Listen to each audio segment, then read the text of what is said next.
canal do Tchau vai ouvir agora a atriz Cristiane Machado.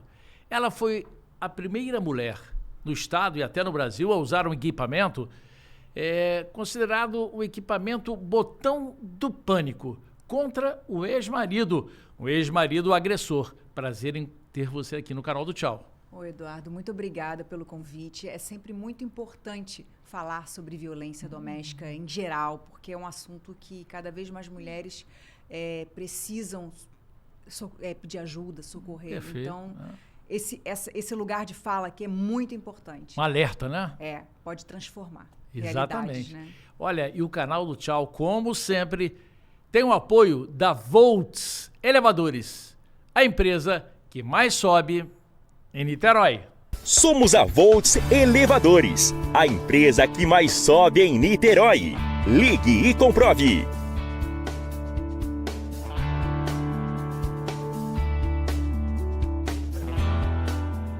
Agora, Cristiane, exatamente a gente estava falando um pouco aí sobre esse equipamento, o Botão do Pânico. Depois a gente vai alongar a conversa sobre como você se tornou aí nessa luta contra esse tipo de agressão doméstica, né? Esse Botão do Pânico, me explica direitinho como funciona. O Botão do Pânico é um pager mesmo, não é acoplado a celular, ele é um pager e que o agressor usa uma tornozeleira eletrônica e quando ele se aproxima, é um GPS interligado, tornozeleira do agressor com o pager da vítima. Então, quando ele aproxima e está ultrapassando o limite permitido pela justiça, toca e vibra. Então, vibra a tornozeleira do agressor e toca, e o botão do pânico da vítima, para a vítima socorrer, pedir... Tomar alguma providência. No caso, aí você, às vezes, chegou a tomar? Sim. A SEAP faz contato comigo, porque ela que controla essa questão do botão do pânico. Então, ela faz contato com o agressor na hora, pedir para que ele se retire, faz contato com a vítima, para que ela fique num lugar seguro. Então, assim, o que mais aconteceu comigo foi ser escoltada por polícia, guarda municipal. Que coisa, hein? Já dentro de defensoria pública também, enfim, seguranças. Então, foram diversas situações assim, até que o agressor saia, né? Me conta um pouquinho da sua história, porque você conheceu esse ex-diplomata em 2017. Sim. E acabou separando quanto tempo depois? Conta um pouquinho desse bastidor. Nós nos casamos em novembro de 2017. Ele já se falava assim virtualmente e, enfim, nos relacionamos e casei em novembro de 2017 e sofri a primeira violência doméstica em março de 2018. Você colocou câmeras na casa e você teve essa ideia, esse plus, né? Porque para provar que estava sendo agredida, porque senão ninguém ia acreditar, por exemplo. Sim, porque os agressores, principalmente quando você tem uma condição social, um poder aquisitivo mais elevado, é mais difícil ainda você pedir ajuda. E a primeira vez que eu denunciei o meu agressor, ele saiu pela porta da frente, pagando uma fiança irrisória, e eu toda machucada. Escoriações, perfurada com vidro, enfim. E eu tive minha família ameaçada de morte, e os meus pais são deficientes. Meu pai é cego e minha mãe é deficiente física. Então, não adiantava eu romper o meu silêncio, se ele sairia de novo pela porta da frente. Tinha que ter prova. Tinha que ter prova, porque senão a vítima sempre vira depois a ré. Né? Ela está mentindo, isso é uma calúnia. Isso é a coisa que mais acontece, né, no agressor. Ou a vítima é interesseira, ou a vítima está mentindo. Então, era uma forma de comprovar. Até porque, assim, eu não teria como... Meus pais não teriam como chegar à delegacia e pedir ajuda. Meu pai é cego. Como é que vai até a delegacia? As pessoas não pensam sobre essa questão, né? Então, a única prova que minha mãe teria... são as imagens das câmeras, se eu não estivesse viva, né? Agora você, a verdade, teve uma matéria, né? Numa emissora, e essa matéria causou um transtorno para ele muito grande, porque ele tentou, de todas as maneiras, impedir na justiça que essa matéria fosse ao ar, né?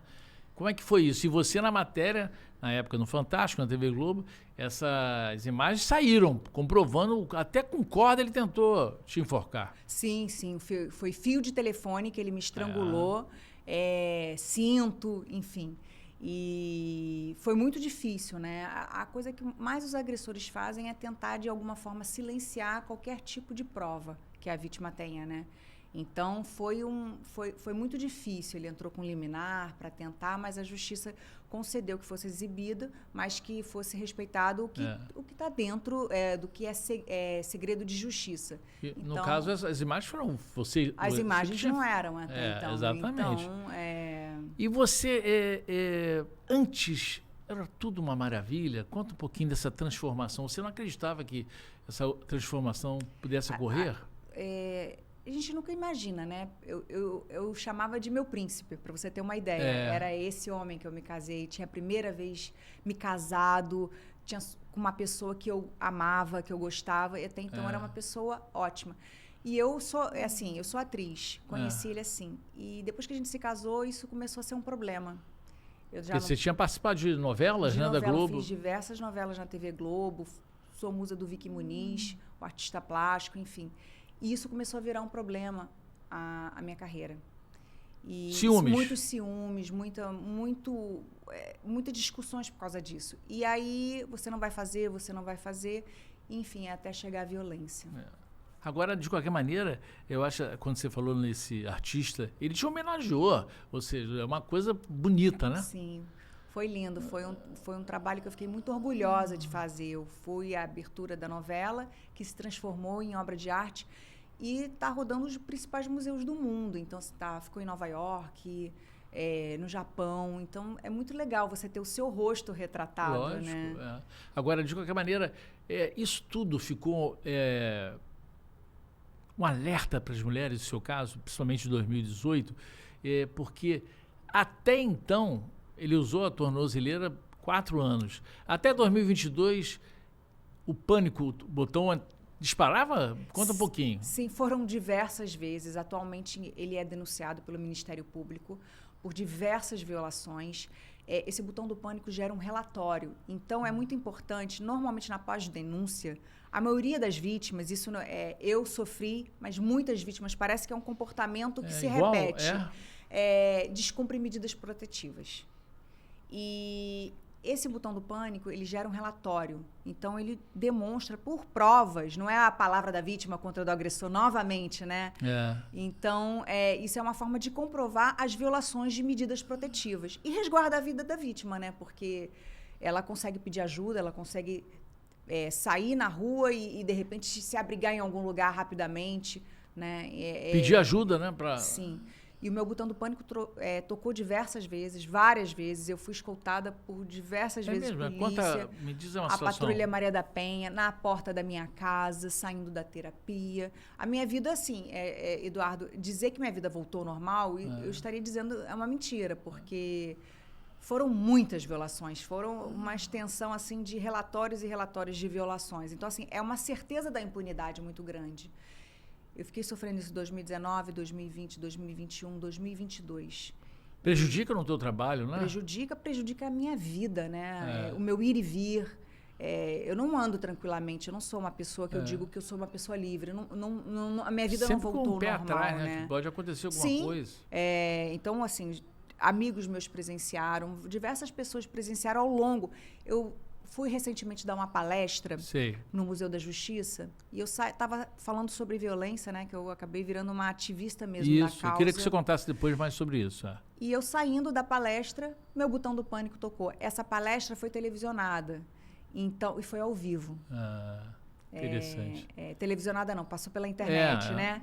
E deu para na hora você... Quando eu Defensoria? Que você estava perto do jogo? Eu estava perto do Tribunal de Justiça, no Museu da Justiça, dando uma palestra sobre violência. E estava passando, eu divulguei isso nas redes sociais, enfim, exatamente, né? Que não tinha como mentir, né? Ele estava perto ali. Sim. Então, você... Ele descobriu que você estava dando essa palestra, eu acho que ele deve ter... Porque rede social, né? A vítima, na verdade, nunca volta a ter uma vida normal, né? Porque... Eu não voltei, né? Porque você tem que ter um alicerce. E, infelizmente, a gente sabe que ainda nós estamos lutando contra a violência, mas ainda a vítima fica um pouco descoberta, né? Assim. Você continuou a fazer muitas palestras. Conta aí essa experiência. Sim, eu vi. Vai contando aí tudo que você... discursos que você fez, Alerj, né? Teve... No Itamaraty. Como é que foi?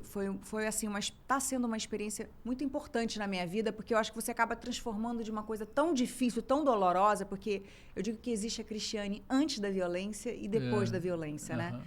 E eu acabei tentando trazer um olhar positivo para tentar transformar alguma coisa, né? Então, eu comecei a palestrar em diversas, na OAB, no Ministério Público, no Encontro Nacional do Ministério Público. Escolas? Escolas, em São Paulo, bastante, falando sobre violência, porque é muito importante.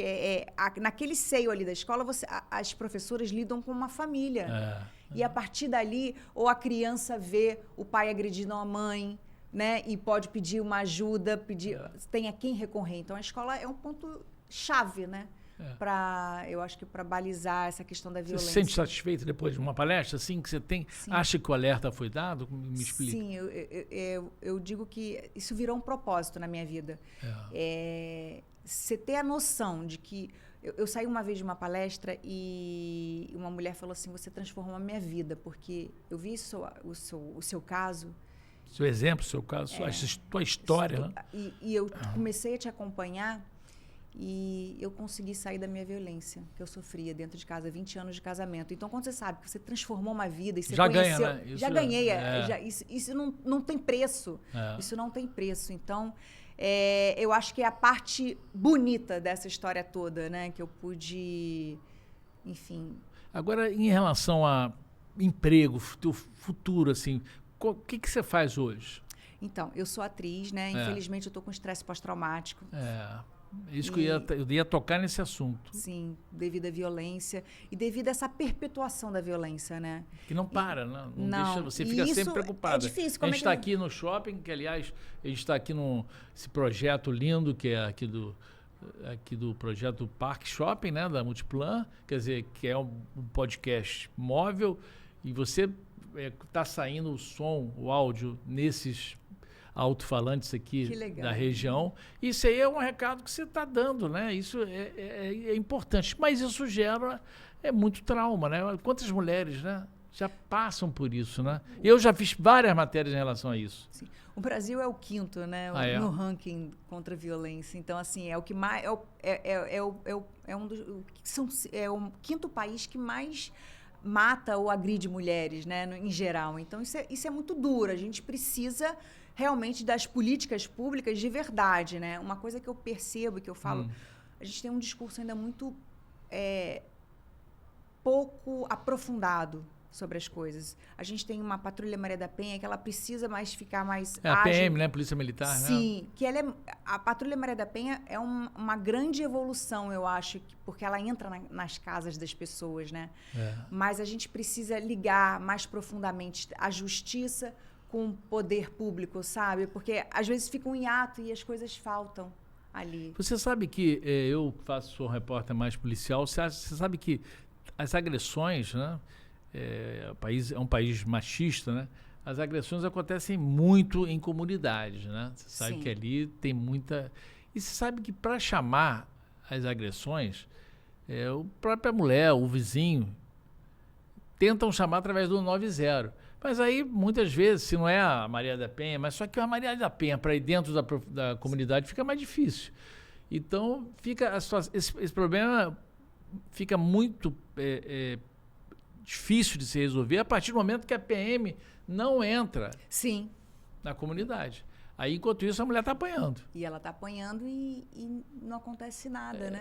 Assim, nenhuma ajuda, né? Fica difícil. Porque o vizinho não ajuda, e aí o que acontece? Está lá encachaçado às vezes, né? Muitas vezes o marido, né? O companheiro, bebe e aproveita para descontar o mau humor dele, né? Nas mulheres, né? E as pessoas, às vezes, não tomam uma atitude porque, não, ali eu não vou me meter, não. Briga de marido e mulher não se mete.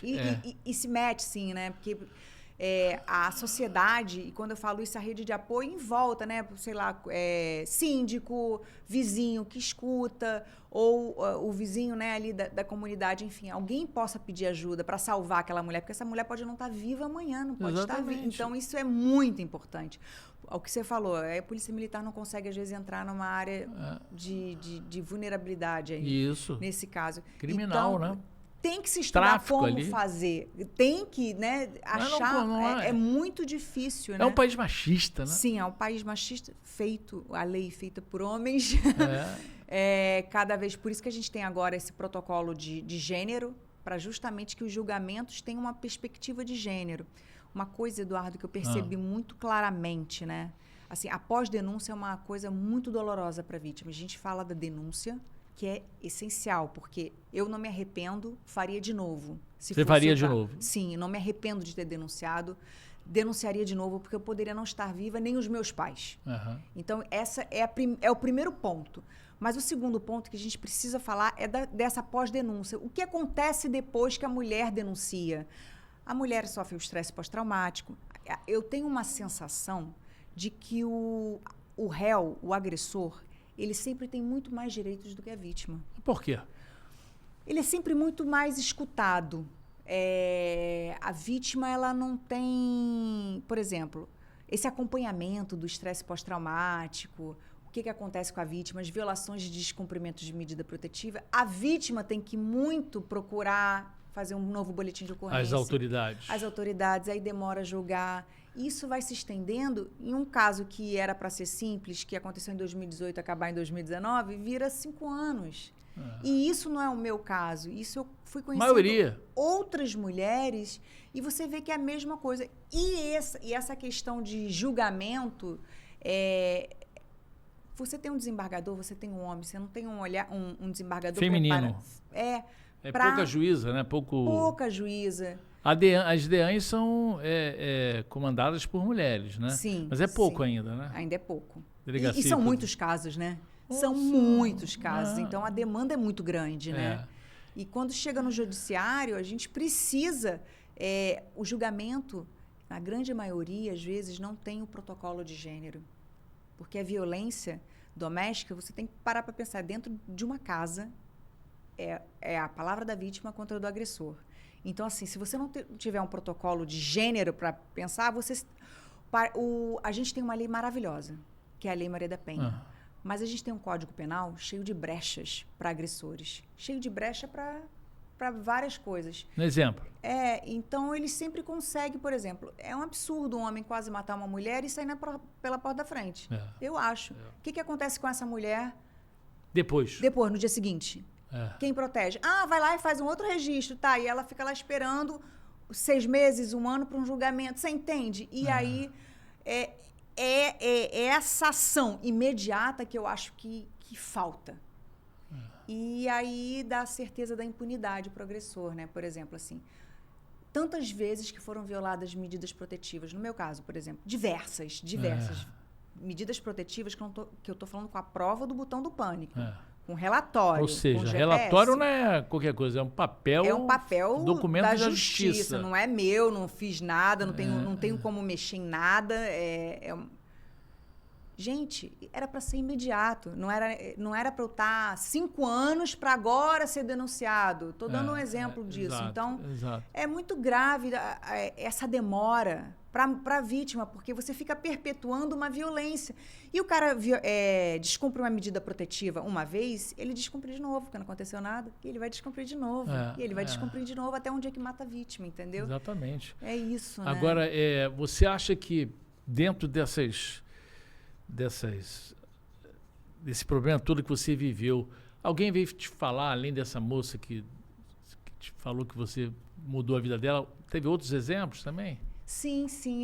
Isso foi a parte feliz, eu acho. Boa dessa história. Entre aspas, né? Assim, que você consegue transmutar para uma coisa, né? Talvez tenha um propósito isso na minha vida, né? E eu acho que por isso eu agarrei essa questão de falar sobre a violência, porque muitas mulheres têm muita vergonha, né? Então elas de mostrar o rosto. De mostrar o rosto, de falar, olha, eu sou vítima de violência. Você não teve, e outra coisa, outra situação. Imagina alguém tudo bem, você era uma atriz na época, imagina você concordou em mostrar o rosto para o Brasil todo, e outros jornais também, né? Na época, né? Sim. Isso tudo te deu ou você em nenhum momento pensou em recuar? Eu tinha muita vergonha, porque eu sabia que a partir do momento que eu denunciasse, a minha carreira ia ser prejudicada, o meu ganha-pão ia ser prejudicado, a minha vida ia ser prejudicada. Mas chegou um momento em que eu estava entre a vida e a morte. E eu ainda tinha a questão dos meus pais, né? Então, isso para mim pesou muito. Quando você está entre a vida e a morte, a gente não pensa mais nada, né? Se eu ficasse calada, assim, isso é a minha opinião, né? Eu estaria morta. Você acha que poderia acontecer o pior? Sim, não tenho a menor dúvida. Eu fui ameaçada diversas vezes de morte. Então, assim, não foi brincadeira. Foi uma coisa muito grave, com áudios, vídeos, enfim, mensagens, enfim. Esse processo, né, dessa situação toda em relação aos vídeos, às provas, ele foi condenado. Desse aí do Fantástico. Então, do Fantástico mostrou 2 episódios de violência em distintos. Datas diferentes. Tem ele quebrando a casa, enfim.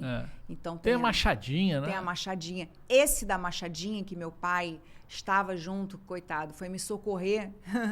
Ele foi preso em flagrante. O meu agressor foi preso em flagrante. Esse transitou em julgado, ele já condenado, não cabe mais recurso de violência doméstica, né? Então, esse foi o primeiro processo, esse da machadinha, que ele me ameaçou de morte, disse que... Eu vi as imagens, quebrou a casa em vários lugares, né? Agora, qual o outro que ainda está... E esse agora das imagens que foram exibidas no Fantástico, de dia 31 de agosto, está ainda lá, vai ter recurso, essas coisas todas. Esse que é o problema, né? Exatamente, o Código Penal, né? O Código Penal, ele deixa muitas brechas. E aí, o agressor, ele sempre vai deixando até um dia que a ideia é que prescreva. Exatamente. Porque a pena eles é muito enrolam pequena. o tempo todo, né? Isso, a pena é muito pequena, sempre, né? A pena é irrisória, o cara nunca cumpre aquela pena toda. A pena é muito pequena mesmo, e aí eles convertida, de repente... E assinar, o cara quase mata a mulher, e aí ele tem que assinar lá todo mês. Gente, isso não é pena, né? Não é nem um pouco. Não, às vezes até falta, né? De repente E aí é uma certeza da impunidade muito grande. Então, por isso que a gente precisa, primeiro assim, você fazer um programa desse é muito importante, porque um alerta, precisa... Né? É um Ouvir, alerta. Né? Botar você para falar, né? É um alerta para que a gente cada vez mais fale sobre isso e cobre sobre isso. Cobre mesmo, né? O que está sendo feito, fiscalize. Se você uma vizinha está sendo espancada, se mete sim. Tem gente que não se mete, né? Finge que não escuta, que é a vida. Eu tinha um caseiro que fingia que não escutava. Você tinha, ele achava que ficar em silêncio seria para ele... Ele tinha medo, né? Então, assim, as pessoas... eu gritava... Os vizinhos não socorriam, né? E ele foi preso em flagrante. Aí chegaram a subir lá naquele local casa. Sim, a polícia chegou aí lá. Foi presa onde a gente morava, né? Onde foi exibida tudo. Ele foi preso em flagrante a primeira vez, né? A polícia foi lá, enfim. E agora você, atualmente, está fazendo o que em termos de trabalho? Nada, eu estou com estresse pós-traumático, infelizmente. Eu só estou fazendo as palestras de violência, porque E de graça, assim? Sim. Você faz por dedicação filantrópica mesmo. Assim, ao projeto. Sim. Para mim é muito importante falar sobre isso. Estou cuidando de mim nesse momento. O Vicky Muniz, né? As obras de arte estão rodando o mundo agora ainda. Então, isso para mim está sendo bom.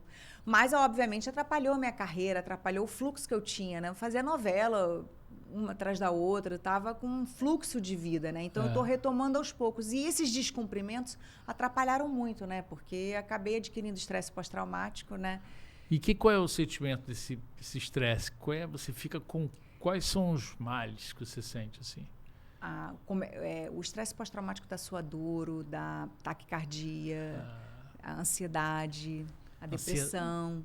Então, eu estou retomando aos poucos isso, mas ainda minha vida não voltou ao normal, né? Ainda, não tem como, né? Não tem como. Você chegou a viajar para fora do país, assim, para dar palestra? Eu fui palestrar, eu fui para o Uruguai, a convite do Uruguai, para representar o Brasil lá.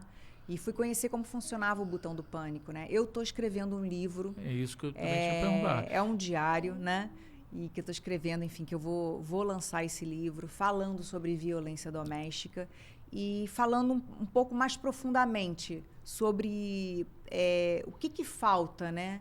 Para que a gente consiga, de fato, dar um passo avançado, né? E o que falta, na tua opinião, Falta, obviamente, essa pena tem que ser aumentada. A gente precisa entender e impor que a Lei Maria da Penha funcione dentro de um Código Penal que dá brechas, né? Que é muito importante. E o mais importante, né? Se a gente, por exemplo, tem um botão do pânico, esse botão do pânico tem que ser a polícia, por exemplo, que é um sistema que funciona maravilhosamente bem, mas você não consegue acionar a polícia direto. Tem que pegar um telefone e ligar para a polícia. Mas enquanto isso, talvez já um crime esteja acontecendo. Você pode ter sido morta, né? Entendeu? Até lá. Assim, o botão do pânico me ajudou muito porque pelo menos me alertou. Se eu estou em um lugar que por acaso eu não vi, eu consigo me alertar e consigo comprovar essa ronda, né, sistemática na minha vida, né? No Uruguai isso dá certo? Isso funciona muito bem. O Uruguai eu fiquei encantada. Eu fui conhecer o sistema lá. Por que aqui não dá certo e lá dá mais certo? Então, eu acho que falta treinamento, né? A verdade é essa, capacitação das pessoas. Eu acho que o botão do pânico está sendo distribuído para as mulheres. É uma forma importante de você, por exemplo, comprovar nessa pós-denúncia, né? Que, enfim, é importante. E lá é grande, mas lá funciona. E o número também de agressões lá é forte? Sim, muito, é mesmo, muito. Muito grande, muito alto. Só que lá, por exemplo, tem patrulha que fica na casa, na porta da casa da vítima. Então, por exemplo, tocou o botão. É um país menor também, né? E eu vi uma coisa muito interessante, Eduardo, lá, muito interessante, mas assim, teve um final feliz, né? Assim, eu estava no centro de monitoramento e um agressor, por incrível que pareça, assim, é a coisa mais horrenda que eu já vi, fazendo uma live que ia matar a mulher dele. Ele fez uma live. Que coisa, hein? Lá no Uruguai, Montevidéu. E eu vi isso. E aí, o que aconteceu? Ele chegou até o salão onde a mulher trabalhava e ia matá-la. Quando o botão do pânico toca, né? E ela tem um botão e ele depois. Quando ele chegou lá, a polícia já estava. Mas então, isso aqui, para acontecer isso aqui, isso, né? A polícia já estava. Então, se a gente tem um botão do pânico... O que aconteceu depois? Ele foi preso imediatamente. E não é preso e solto daqui a pouco. É preso. E fica. Lá funciona. Lá funciona. Então, se você tem um botão do pânico, ele violou a primeira vez, ele está preso de novo. É reincidente. Então, isso é muito importante. Isso ajudou, né? Entendeu? Ajudou em muito. Agora, aqui, eu tô lendo aqui, exposições de arte, mas é a questão daquele artista, né? O Brasil é o único, está em 7 lugares do mundo. Essa exposição já passou? Sim, passou no Japão, Nova York. Tudo que com o meu rosto, é lindo. Com o teu rosto, né? Eu acho que assim, você tem... Mas isso reforça muita coisa, né? Sim. Reforça o teu nome estar... importante. O ator, ele deixa um legado, né? A vida inteira. Então, assim, a exposição está aqui em Fortaleza. E olha que interessante, eles fizeram uma homenagem na exposição, a exposição chamada Duetos. E que o meu rosto foi ao lado da Maria da Penha. Olha, que representatividade, né? Então, você fala assim, um trabalho que eu acabei fazendo anteriormente a tudo que me aconteceu e hoje está atrelado, para mim tem um valor muito simbólico, né? Eu estou viva, essa é a coisa mais importante do mundo. E estou viva tentando transformar algumas realidades, né? E refazer a minha vida, né? Isso é uma coisa... E ficar do lado da Maria da Penha, que foi esse início de tudo, né? Sim. Para você? Para mim foi... Eu ainda não consegui me ver. Eu só consegui fotos que amigos mandam, enfim. Essa novela tá só no Globoplay, né? É a novela Duas Caras. Foi quando eu estreiei na Globo, né? Primeira novela. Foi a minha primeira novela. E aí ela agora tá no Globoplay, o que é muito legal, né? Então você deixa... Eu tô com... Mas é bom você ficar no ar, sabia? Mesmo que seja Sim. Porque aí chama, alguma maneira, chama sim, atenção. Não, eu quero mais do que tudo retomar minha vida, enfim, minha carreira. Tenho algumas ideias de coisas para se fazer. Quais? Dá para contar já? Não. Primeiro eu vou lançar o livro, mas eu quero falar sobre... Quero voltar, assim, à minha vida, que é retomar minha carreira, né? Como sempre foi, né? E você é do Rio, né? Sou do Rio de Janeiro. E você teve a questão da revista Jurema, não é isso? Ganhou o prêmio da revista. Qual foi? Diz foi aí. Um prêmio um prêmio de revelação pelo todo o meu histórico de violência doméstica, de militar por isso, né? Exatamente. Quer dizer, isso aí te deu um gás a mais, virando, né? Sim, eu acabei virando um símbolo da causa, uma ativista, né? E uma palestrante mesmo. E eu faço isso com muito carinho, muito amor. Muita gente queria estar assim, eu acho que participa das suas orações, né? Sim. Deixando para você ganhar força para seguir em frente, hein? Sim, seguir em frente. E eu tenho certeza que, enfim, agora as coisas vão começando a se ajeitar, né? E vai entrando no lugar para conseguir cada vez mais retomar a minha vida, né? Mas a questão do ativismo na violência, isso faz parte da minha vida e fará sempre, porque... Superação, né? É minha história de vida, a minha superação, né? Você pensa em retomar a sua vida amorosa? Assim? Sim. Isso eu retomei naturalmente, né? Eu estava namorando há pouco tempo, até me separei. Mas somos amigos, enfim, não tem... a vida que segue nesse sentido, né? Tá tudo bem. Ou seja, esse trauma que não te fez com que nunca mais vou querer conhecer alguém. Não, engraçado, as pessoas pensam isso, né? Mas uma coisa que eu lembro que isso eu tinha muito na minha cabeça. A coisa que mais o agressor quer é que essa vítima nunca mais volte para a vida dela normal e tem algum tipo de trauma em relação a homem ou a relação, enfim, a um relacionamento afetivo. E isso eu não fiquei, porque eu sabia que seria o maior presente e glória que um agressor poderia ter. Então... Isso sempre ficou muito na minha cabeça.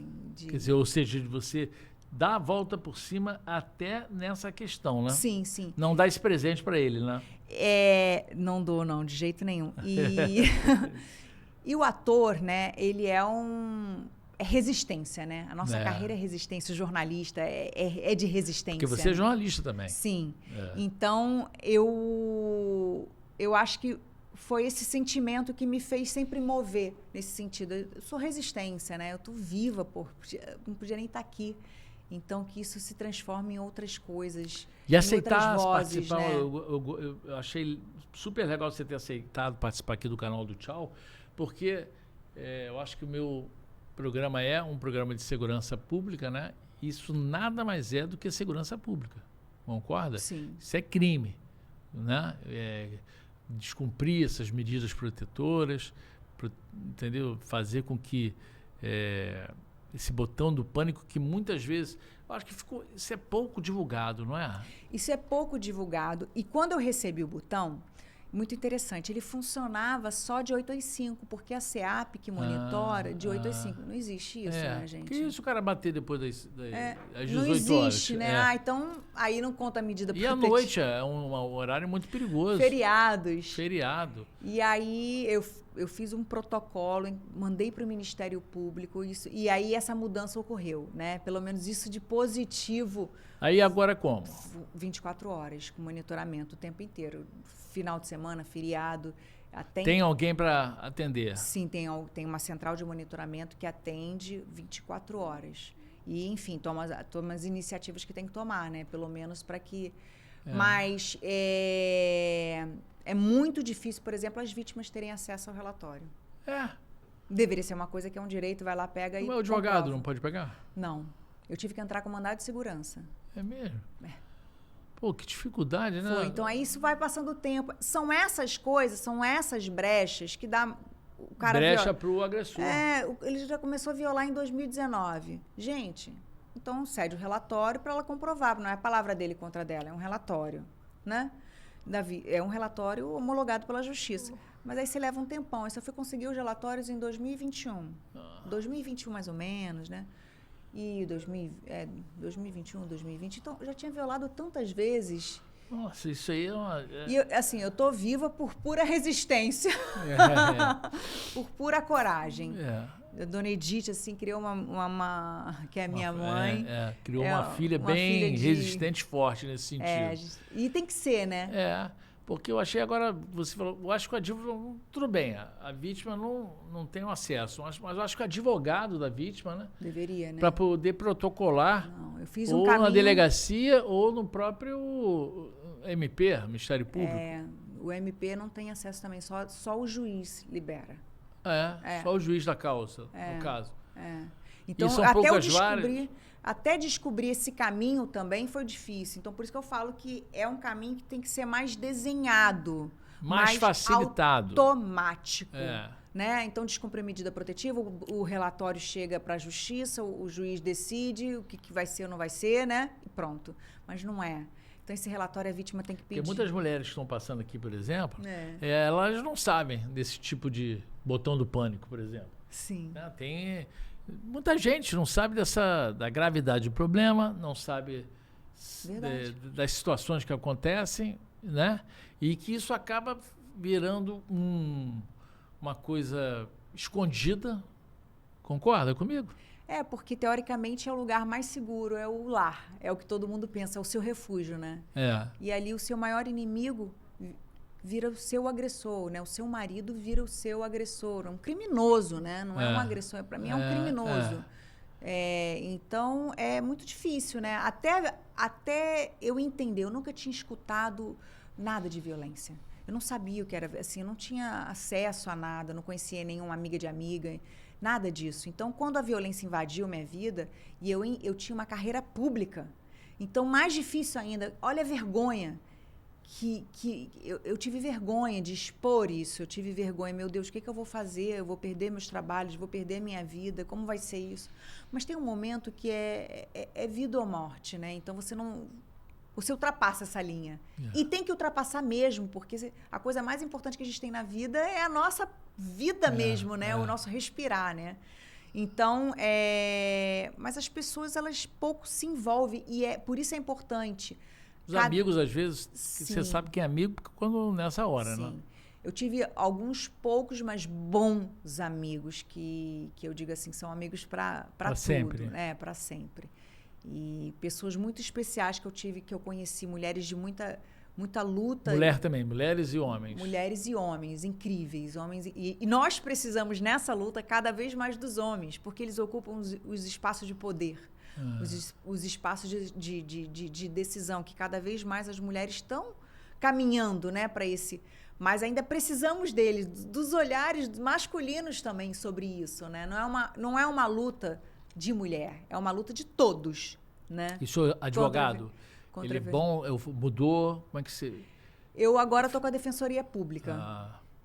No início estava com advogado. Eu estava com advogado. No início eu estava com advogado. Aí a despesa ficou grande? Ficou demais. Aí a defensoria, você acha que o papel está sendo bem realizado? Porque é uma coisa pública, né? Aí você fica sempre preocupado, né? Sim. Isso foi muito difícil, né? Quando eu sofria violência, eu estava... era contra uma pessoa com um poder aquisitivo financeiro bem maior, né? Bem maior. E a mulher, naturalmente, ela... Né, eu não tive, nesse caso, não foi só a violência de gênero, foi uma violência social, porque eu trabalhava e ganhava para isso. Aí, de repente... De repente, sofria violência, mas o meu agressor não, ele não precisa trabalhar, entendeu? Então, assim, tem bons advogados, então esse caminho foi torturoso, muito... Que é social, é um caminho que também é social, porque para você brigar na justiça, você tem que ter dinheiro. Então, ou você vai para a Defensoria Pública, né? Chega um momento que você não aguenta mais. E a mulher precisa acessar essa... Então, eu comecei a estudar bastante direito. Teve isso? Teve esse ponto? Tive. É uma coisa que, assim, Para você até orientar alguma coisa? Sim, ajudar. Eu comecei a ajudar algumas pessoas nesse sentido. E a me ajudar, porque Por exemplo, a OAB, eu palestro muito lá. Você fez uma palestra, estou vendo aqui na OAB também. A OAB ela tem um papel importante de fiscalizar, inclusive, os advogados que estão assessorando vítimas de violência, porque elas sofrem alguns problemas também. Então, os advogados. Isso é muito... Em termos de ameaças até. Sim. Então, eu acho que é muito importante essa fiscalização, né? E eu me sinto, pelo menos, mais tranquila, porque a Defensoria Pública... A Defensoria da Mulher ela é muito especializada em mulher. O que eu acho que existe uma falha na Defensoria quando você entra para a área civil e a área da família, porque é muito bem preparada a Defensoria da Mulher. Mas quando você entra na área civil, que você precisa falar da violência, mas civilmente disso... Não é tão... É um sofrimento maior para mim. Isso foi um grande difícil, porque é tudo muito burocrático. Então, eu acho que esse público, acesso... né? O termo diz certo. Tem horas esse acesso à justiça, ele precisa ser cada vez mais melhorado, né? E você faz palestras nesse sentido na OAB ou na Defensoria também? No Museu da Justiça, eu justamente fiz uma palestra falando sobre essa questão, o acesso das mulheres na justiça, nas varas de família e civilmente, porque elas precisam. Se uma mulher... Para pensar, ela sofreu violência, mas como todo casal, como toda coisa, todo mundo se separa. E com isso você tem a parte civil de família, partilha, bens, enfim, tudo. Então você tem que discutir isso também. Então, assim, só que você, nesse contexto matrimonial, tem um contexto de violência. Então precisa ser visto isso também. Né? Então, não é uma coisa independente. Uma puxa a outra. Você teve também uma campanha produzida pela Globo? Sim. Nas manhãs? Qual foi? Me diz aí. Mulheres que inspiram. E eles pegaram nessa campanha da Globo, que foi as manhãs da Globo, essa mulher que eu te falei, que disse que me agradeceu, ela está nessa campanha justamente falando da importância de ter escutado as minhas entrevistas, enfim, falado disso, porque ela teve a coragem de denunciar depois de 20 anos. E hoje a situação dela, como é que tá? Está separada? Separada, já casou de novo, feliz da vida. Bem demais. Teve também a questão... Nós fomos palestrar juntas, inclusive, lá no... Ela é de qual estado? São Paulo. Em algumas escolas. Ela foi junto com você na escola? Foi junto. Que beleza, que bonito. Isso é um recado que só... faz você se sentir bem, né? Porque, pelo menos mas não só uma, né? Porque teve mais gente. Não. Nessa trajetória eu tive muitas alegrias nesse sentido de saber, assim, você não tem ideia da proporção do que é conseguir transformar uma vida de uma pessoa nesse sentido de violência. Você saber que a sua voz tocou essa pessoa, que a sua voz fez ela ter coragem de denunciar, isso é... Magnífico. Incrível. Ou seja, é o medo, né? Sair do medo. É o rompimento, né? É o rompimento, está aqui. Exatamente. O desafio é esse mesmo e eu quero te agradecer, mas antes de te agradecer, vou te pedir ainda um recado final. Quero agradecer mais uma vez a Volts, a empresa de elevadores que mais sobe em Niterói. Somos a Volts Elevadores, a empresa que mais sobe em Niterói. Ligue e comprove.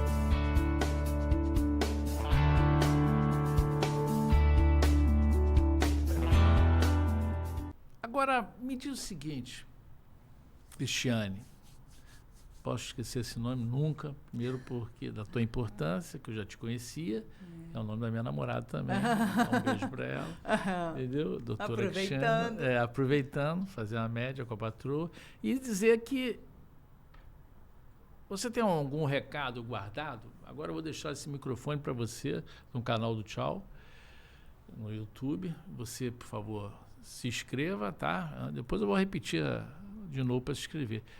Você olhando aí para aquela câmera ali, ó, equipamento novíssimo aqui no Jacarepaguá, Parque Shopping. É uma modernidade, hein? Para você, tá lindo aqui. Lindo, hein? Tá linda, a estrutura tá linda e eu amei conhecer. Isso é importante para você dar o recado final aí para essas mulheres aí, porque muitas não se conformam, quer dizer, se conformam com a dor que a vida está lidando, não quero, é melhor deixa isso correr. Os anos passam, vou esperar até ele morrer de velhice. Qual é o recado que você tem dado? Olhando aí naquela cara. Para as mulheres terem coragem de denunciar, não deixem a sua vida ser roubada pela violência, ser marcada pela violência. Acredite no seu potencial, acredite que você pode transformar a sua vida e rompa esse silêncio. Vá em frente, porque o primeiro caminho que você tem para fazer, eu digo, eu não me arrependo de ter denunciado de forma nenhuma, faria de novo. E é o único caminho para que você consiga transformar essa vida e romper, porque ninguém pode conviver com medo. Dormir, né? Dormir. Imagina essas noites de sono, né? Que não acabaram virando pesadelos, transformando em pesadelo. Dormir devia ser uma coisa bem complicada, né? Sim, o medo de depois não acordar, né? Exatamente. Então, esse recado eu acho que é importante você tem que continuar dando essas palestras, porque isso aqui não foi uma mini palestra, né? Foi você abrir e falar sobre a sua dor, né? E mais do que a mulher denunciar, que cada vez mais a sociedade, né, vizinho, amigos, se metam. Hoje em dia a gente tem tantos recursos nesse sentido, você não liga para o 190, mas pode fazer uma denúncia no Ministério Público ou Disque denúncia? Disque denúncia. Sem se identificar? Mas assim, faça alguma coisa, não deixe, porque começa com tapa, começa com uma violência psicológica, mas isso vai aumentando cada vez mais. Eu não acreditava nisso. Quando falavam isso para mim, não, isso não vai acontecer nunca mais comigo, ele está arrependido. Enfim, e aconteceu. E isso se repete, porque parece... as histórias são sempre do mesmo jeito, mesmo esqueleto. Então, o que a gente precisa é fiscalizar. Essa é a principal atitude que a gente tem que ter. Nós, sociedades, somos fiscalizadores e a gente precisa fazer isso e se meter, porque só assim a gente consegue acabar. E a partir do momento em que eu me incomodo porque um colega ou uma pessoa está sofrendo isso, eu também já estou olhando para aquela pessoa que praticou de uma outra forma e não banalizando, né? Então é muito importante isso também, né? Eu acho importante porque se você acha que uma desculpa por parte do agressor ou um tratamento logo em seguida, te dou um presente, né? Ou para ele querer transformar isso numa situação... nunca mais vai acontecer. Acho que é isso que não pode acontecer, né? Não. E existe uma coisa chamada ciclo da violência, né? Que é a explosão. Primeiro é explosão. Da explosão, depois... Aí vem aquele momento de arrependimento, de desculpas. E teve isso, né? No teu caso, teve. Sim. E aí você vira a pessoa mais especial do mundo e foi arrependido. Um momento de... Não sei o que aconteceu comigo, eu estava fora de mim. E aquilo acontece de novo. E acontece de novo, e acontece de novo. Então, só consegue ser rompido quando você, de fato, denuncia. Né? E segue em frente, né? Seguir em frente. Quero te agradecer porque você teve mais uma vez essa coragem de falar e que você mantenha seu pulso firme nessa questão, porque realmente você, além de ser atriz, você é jornalista e uma pessoa que fala bem, e falar bem nesse ponto é fundamental. Sim. Concorda? Porque passar a ideia para a mulher... Porque passar para um homem, estou querendo dizer, para a mulher agredida. Sim, sim. Passar essa ideia para a mulher agredida, só uma mulher mesmo, bem esclarecida como você, para poder passar, não, faz porque abre a boca, porque você pode virar uma nova Cristiane. Sim, exatamente. Não é isso? E somos feitos de exemplos, né? A vida é feita de exemplos. Se você vê uma mulher que teve coragem, foi lá à frente, né, e denunciou, e enfim, eu poderia estar morta, você consegue visualizar isso, então você consegue acreditar que pode ter uma chance mais à frente. Eu acho isso, né? Então, é muito importante que a gente acredite e tenha coragem. O caminho é difícil, mas o caminho vai ser muito mais difícil se você estiver ao lado do agressor. Continuar com ele de uma maneira... Vou a festas, vou a encontros familiares, fingir que... Tá tudo ótimo e não tá. E amanhã você pode nem acordar. Então, assim... Isso esse disfarce, né? É o pior que pode acontecer, né? E engraçado que, assim... toda vítima normalmente tem a negação. Porque ninguém quer acreditar que está sofrendo a violência. Então, você mesmo fala, não é possível. Não, eu não quero... Você rejeita isso, né? Porque aquela pessoa assim é tão boazinha, né? Não é possível que ele vá lá e... É que tá nervoso porque brigou no trabalho. Tá nervoso, coitado. Também fui falar aquilo para ele. Exato. Então, você justifica. Nada justifica uma agressão. Então, assim... E a primeira defesa de um agressor sempre é desqualificar a vítima. A vítima é interesseira, a vítima que fez ele fazer isso. Então, assim... Né? Ninguém faz o outro bater em ninguém. A pessoa bate porque quer. Né? Se não quer ser denunciado, não bate, não machuca, é isso, cai fora. Porque quando um casamento ou um relacionamento, se você tem outras formas, você não tá bem ali naquela relação, separa, acabou. É simples assim, não tem... Homem bater em mulher, não tem justificativa. Não tem justificativa. Vai bater em homem, que se tiver brigar... Aí não bate. Bate em homem, entendeu? Briga com homem, faz o que quiser, mas bater em mulher indefesa, logicamente, fisicamente mais fraca, é de um absurdo tão grande, entendeu? É uma coisa... Mas eu acho que só tenho a agradecer a jornalista e atriz, ou atriz jornalista Cristiane Machado. Obrigado por participar do canal do Tchau. O canal do Tchau que está começando no YouTube. E espero que vocês tenham gostado da entrevista e que dali inscreva-se, né? Sim, tem que se inscrever, seguir.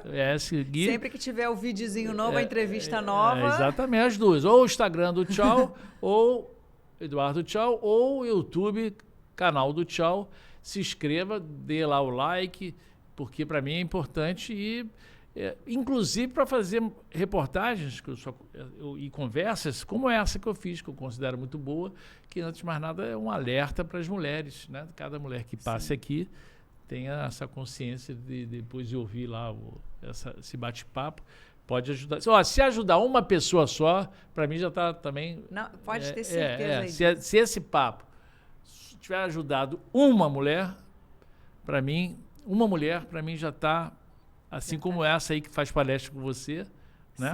Sim. Entendeu? Que fez. E outras, né? E outras agora, uma para mim no canal todo tá ótima. Essa, agora, a tua, em relação a essa, acho que outras podem ter colaborado. Sempre que eu vou dar palestra, mulheres me abordam. Muitas que ainda não tiveram coragem, outras que vão assistir palestra e estão sofrendo a violência dentro de casa.